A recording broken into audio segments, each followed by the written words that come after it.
Sinubukan ko nga pala yung mga under training ko kung may galawan.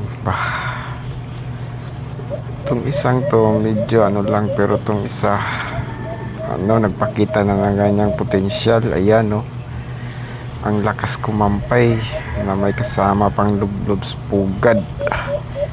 Ayan, no, nakita nyo naman. Ayan, grabe kung makakampay. Yan yung mga bagong under training ko. Siguro pwede na itong isabak sa hunting. Ayan, oh, grabe, kaliwat kanan yung kampay.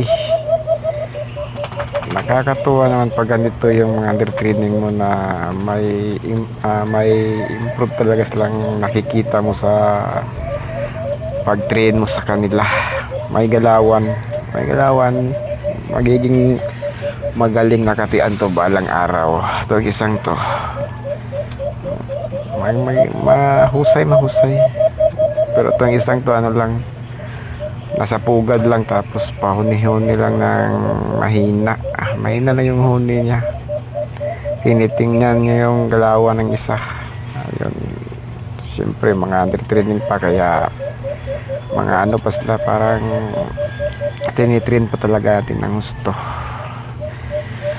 Matagal lang, isang buwan ito, pwede na itong isabak sa hunting ang dalawang to.